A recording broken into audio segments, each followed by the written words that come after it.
So I tried to track my ancestral home, and it happens to be in Dilling, Dilling, Norway. You can see my DNA right there, and there's the image of the hot zone.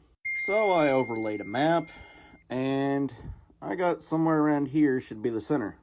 I started exploring a little more, and I found an archaeological page. They're doing digs at Dilling. So there's the page right there, and I just tried to talk to him in Norwegian. And I tried to ask about my history, and you can see my picture right there. He says, probably don't have the opportunity to do much more answer here. Dilling seems to be centrally located in the area. There's uncertainty with the map, but he seems to agree with me. So there's their Facebook page. And I found a couple of interesting things on their page. March 22nd, 2019, they made a post. In several posts, we have written about an exceptionally long building that was examined in Dilling in the summer of 2018, House 75. This building has been at least 63.5 meters long, but as the northern end disappeared under the railway line, we never got clarity on exactly how far it has been. The enormous size alone is enough to draw the conclusion that this house must have represented something out of the ordinary, and it's easy to think that it must have belonged to a powerful family. They go on to say, for comparison, the 61-meter long house, House 1 from Michigan, Missingen, in Raid, something, dated to 30 to 220. At first glance, it seems that this means that the House 75 is thus older than the house from Michigan, but it is, however, a little more complicated than it seemed. And there's the House 75 when they were digging it. January 11th, 2019, they made another post. Traces of 4 children's graves at Dilling. 2017, we found a small grave field with 16 graves at Dilling in the field near that name right there. The graves were so-called fire pits where the body of the deceased was cremated and the bones from the crematorium were buried in a hole in the ground. A complete osteological analysis has been carried out on the legs of 11 of the graves, while the knobs in 5 of the graves were severely fragmented that it was not possible. Results show that all skeletal remains were heavily fragmented and burned, and therefore it was not possible to determine their gender. It was possible to say something about the age of some of the individuals. So 5 adult individuals and 2 older individuals are buried. Interestingly, 4 children are buried. Of them, an individual was under 10 and possibly much younger. A child was under 14, while the remaining 2 were probably youths. In 12 of the graves, the cremated bones were placed in containers of bark sealed with birch, never tar. Interestingly, none of the children were put in such tanks. The legs were still laid together, maybe in a leather bag or something similar that has rotted. The same was in the case a child's grave that Cultural History Museum investigated at Garter and Akerhouse in 2017. December 5th, 2018, they made another one. We have found 119 houses in Dilling. During the excavation this summer, we examined 52 buildings in the large residential area by Dilling Station and 14 from locality 73 northwest of Dilling. Together, we have found traces of 119 in 2 seasons. Most of the buildings are so-called wooden ship houses, which were common settlements in the Iron Age, but we have also found traces of workshop and warehouse buildings. The houses are mainly north-south oriented, which coincides with the slope of the terrain. The length of most of the houses is less than 20 meters. Several houses are not completely uncovered and they extend out of the flat area and or are disturbed by younger activity. It is still clear that 18 buildings are between 20 and 30 meters long and 5 buildings are over 40 meters. There are large buildings with an area up to 300 meters. Okay, the large number of houses at Dilling stands out in comparison to previous surveys of settlement traces from the Iron Age in eastern Norway.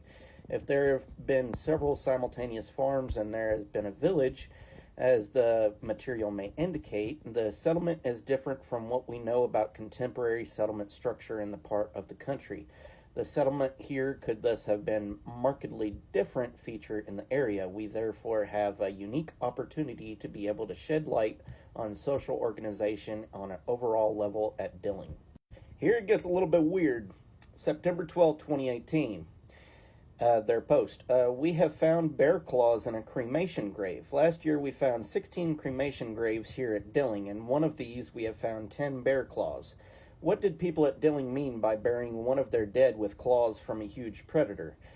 In the saga of the Viking Age, a group of warriors mentioned as the Berserks, the word berserk probably means bearskin. This indicates that the warriors were associated with raging bears. Can bear claws in the Dilling graves thus be a sign of a prehistoric berserk?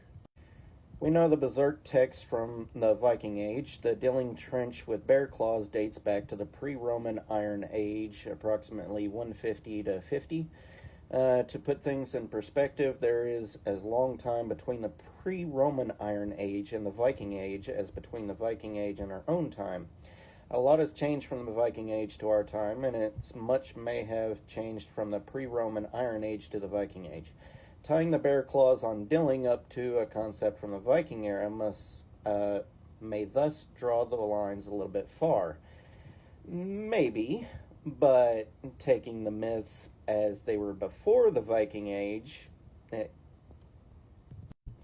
are there no parallels between the bear claws at Dilling and the berserk in the Viking era? Well, it seems close to believe that the person at Dilling who was buried with bear claws was somehow associated with the bear.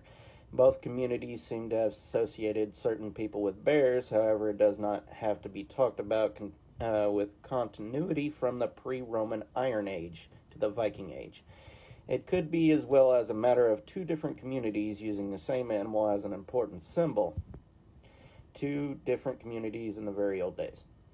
So you got the largest longhouse you ever found, along with a possible berserker. And these berserkers were sometimes related to Odin. Oder in frenzy, fury, mind, spirit, inspiration, ecstasy, poetry. Okay, so Oder, you're bringing Odin into you, that kind of thing. We also have records of Odin living alongside real humans, and there's the sources. These were the bear teeth that were found. August 17, 2018. Can you see the hall? As we have mentioned earlier, there was a huge house on the Miskin and Raid in older Roman times. One of the rooms in this house has probably served as a hall. Could something similar be the case with our big house, House 75? Halls were kind of a throne room for a political leader like a chief or a king. They were the hub for politics, religion, and social life of the elite and younger parts of the older Iron Ages. A characteristic of a hall room is that there are few ceiling-bearing posts in the room so that it becomes the largest possible open room in the middle. This makes the room as a party and gathering room. Our colleagues could spot such a room at Michigan. Our bosses think they can rent a similar room in House 75 at Dilling. Can you see that? In this post, I have attached two maps. One is of a map at House 75 at Dilling. The second is of a map at the hall at Michigan.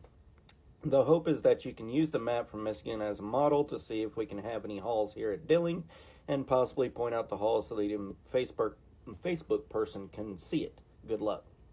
So you can see their Facebook page for that one. What did a typical house in Dilling look like?